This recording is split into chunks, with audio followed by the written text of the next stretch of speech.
So in my most recent video, I went over if Dune Awakening is going to be an actual MMO or if it's just going to be another server-based survival game like Conan Exiles was. And my general consensus going over the information we had at the time is that Dune Awakening would be an actual MMO, as it would allow for quite a lot of players to be able to be playing together, in some situations possibly up to like 500 players in singular battles. But we've recently gotten some additional information going more in depth with how these different systems are going to work. So the creative director was asked about this in an interview, and the question was, there's the idea among some gamers that Dune Awakening will just be a regular survival game rather than a survival MMO. You claimed the latter from the beginning, and the Steam page even mentioned thousands of players at the same time, but that's since been removed. Can you clarify how the servers work and how many players will be online on a server at any one time? And his answer comes in multiple different parts, but starting off, he says, sure, it's different maps. The reason we removed thousands of players at one time was that our optimization was not saying 1,000 at a time, so they removed this so it wouldn't be misleading. Now, my original thought with this is that they want thousands of people on one world at a time, but based off of this information, they're now saying that they were originally projecting to be able to have 1,000 plus people in the same zone at one time, where they could technically all show up to one area and fight. But that has since been removed, and it seems like instead they're trying to get to the 500 player mark. So 500 people in one zone, so they could technically all go to the same place and have a 500 person battle. He also went on to say, we have multiple maps in the game, a survival map, a deep desert map, and social hubs. These are all separate maps running their own Unreal server, and they all have different amounts of players per server. A social map might have 200 players, the deep desert map might have 500 players, and the survival map might have 50 to 100 players depending on how optimized it is and how many buildings there are. And we're going to go into specifics on how all of these systems work, or how we think all of these systems work based on all of the information we have. We have multiple of each of those maps on the same world, in the same way that lots of MMOs instance out once an area is full. But the difference between us and a normal survival game is that most survival games have a single map and they stay on that one map. Our game has many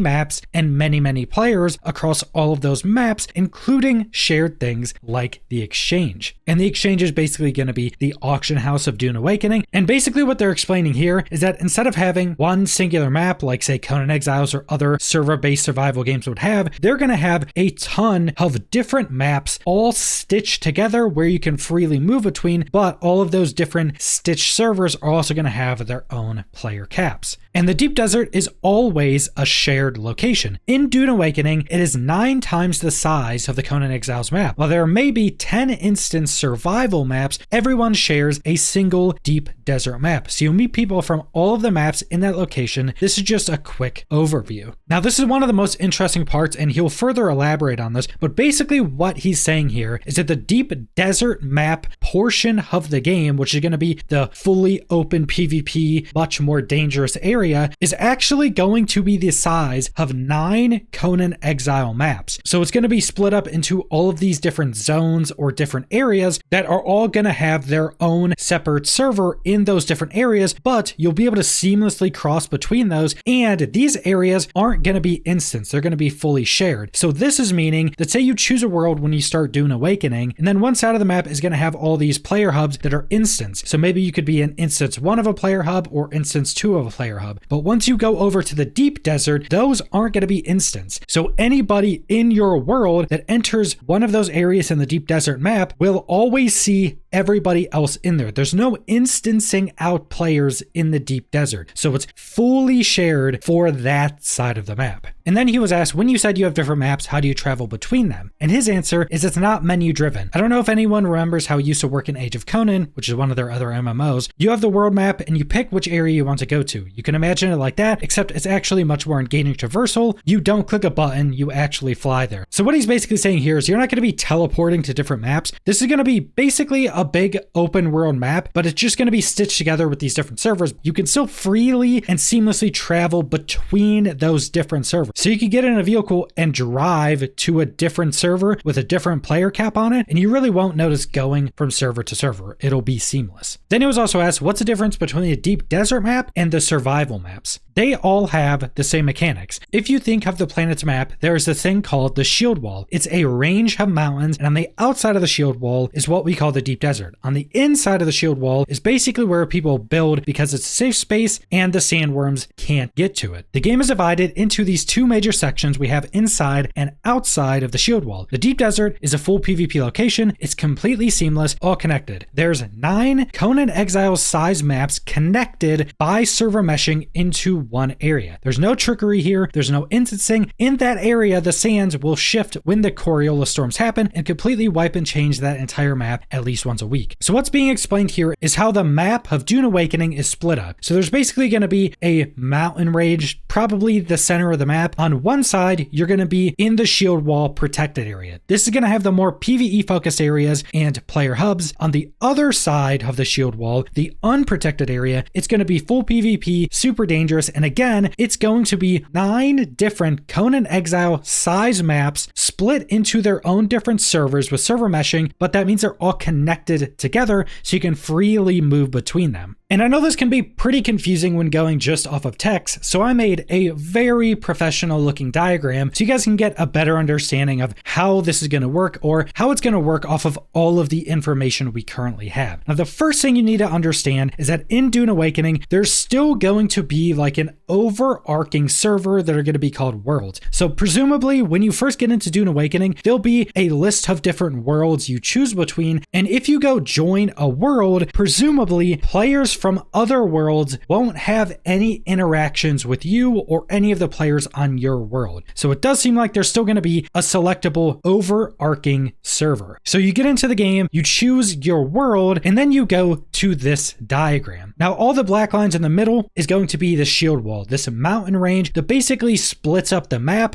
and keeps all of the sandworms on the left side, which is going to be the more dangerous areas. On the right side, we have what's going to be the more PvE focused areas. We have the player hubs, which are the green areas, which to me sound like they're not going to be combat areas. As it's being called a player hub, it's presumably going to be like some big city you go to where you can see tons of other players. They set a possible cap of 200 players. So you could see 200 players in the city. There'll be the exchange, which is the auction house. There'll probably be different areas for all of the different houses. There'll be NPCs to talk to, vendors. There'll be quests to go pick up, but it doesn't seem like these will be combat areas. They're just player hubs. But then once you go out of the hubs, you get into the survival maps. Now the survival maps are either going to be mostly PvE or fully PvP maps where you go out and gather. You're probably going to be fighting other PvE enemies. But one of the most important parts of these survival zones is this is where you're going to be building your permanent bases. And because this is on the protected side of the shield wall, sandworms won't be able to come and eat your base. Your bases will be protected. And they also mentioned in this interview that Dune Awakening isn't going to be a game focused on raiding other people's bases. So you're not going to be able to go and attack other people's bases, which are all going to primarily be in these survival areas. Now, it does seem like these survival areas in the different player hubs are also going to be split up into different meshed areas. So they would all have their own separate player caps. So if you went to this survival area, it might have a 100 player cap. Then if you went over and went to this one, it would have another 100 player cap. But what's unique on this side of the total map is that all of these areas, the player hubs and the survival maps, are going to be instanced. So this means that if you say go into this survival area, it would have a cap of 100 players. And let's say it gets close to that cap or at that cap, it would start putting other people to try to go here into a different instance. So maybe you're in instance 1 and then there's an instance 2. So maybe if you had some friends that got on later than you got on and they tried to go into this area that you're already in, but it's already capped, they would be put in a different instance. Now, presumably there's going to be ways to get to other instances to be able to play with your friends or guildmates, but all of the maps on this side are going to have instancing. And this is also another one of the big reasons why this is going to be fully PvE focused. They don't want you having to switch to different instances to try to find different players to fight against. This is just going to be PvE, base building, doing questing, gathering resources, going to the player hubs, and doing all of your more PvE focused gameplay. But then we have the left side of this diagram, and these are going to be the deep desert areas. And this side of the shield wall is going to be split into 9 different maps or 9 different areas that all are ran on their own separate server. And each one of these different areas is going to be the size of the entire Conan Exiles map. So these are going to be very, very big. And they mentioned that these will probably have like a 500 player cap, or at least that's what they want to get to. So you could have 500 players in this Conan Exiles sized map, and they could technically all go to the same area, all fight in one battle. It'd probably still be pretty laggy as with most massive games like this, but that is possible. That's also one of the big reasons why I very much consider this an MMO. If you can get 500, if you can even get like 100 or 200 people fighting in one battle, there's really nothing else you need to be considered an MMO past that. So 9 different maps stitched together, all on their own servers with say a 500 player cap, but the big difference with this left side of the diagram and the right side of the diagram is that the left side is shared. There is no instancing in the deep desert. So let's say you go from the survival zone right here and you go over to one of the deep desert zones. And let's say there's already 499 people in this zone. You're the final person that can go into this area before it's capped. Now let's say one of your friends tries to also come in here. There will probably be some type of queue. It'll probably say come back later, or it'll put you in a queue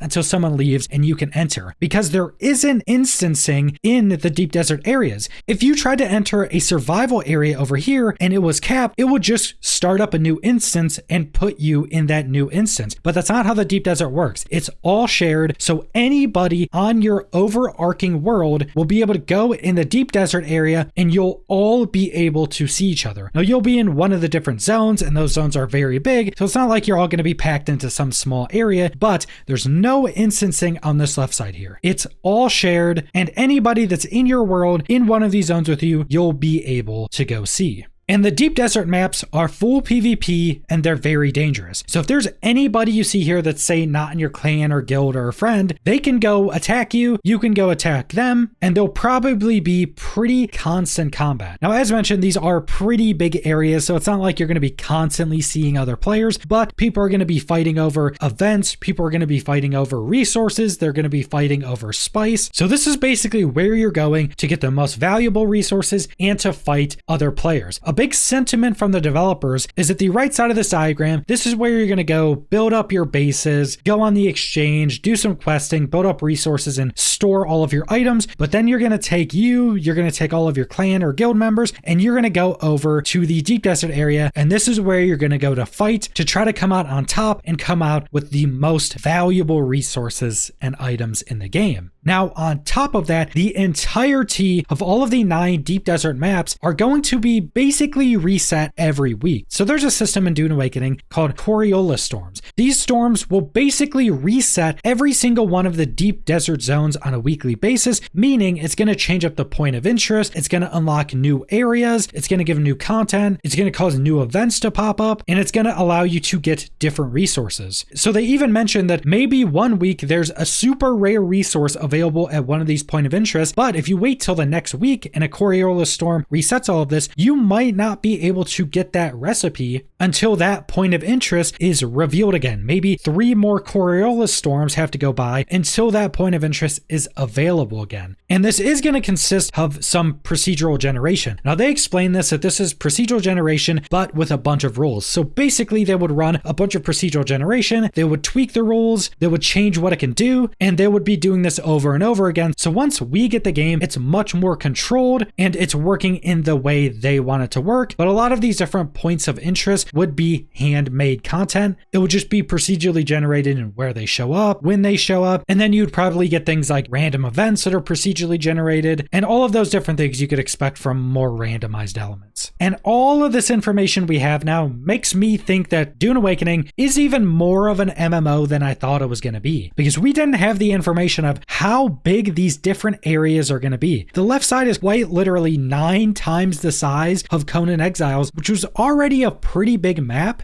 But we're going to have 9 different areas, all that same size, all stitched together, all with these big player caps on them to where you can freely travel between all of them, and you're just going to be able to be fighting anybody you come across. So let's say you go play for a few hours and you're primarily focused on the deep desert for those few hours. You could potentially come across like over 1,000 players or even more than 1,000 players within that few hours, depending on how active these areas currently are and depending on how clumped up everybody is, because you could just come across massive multi-hundred player battles, which would be pretty incredible. Probably will be laggy, but I still think that would be really cool. So Dune Awakening is definitely looking to be an MMO, and from everything I've seen so far, this is looking like a pretty interesting game and something I'm very excited for. But that's all I want to go over, so thanks for watching.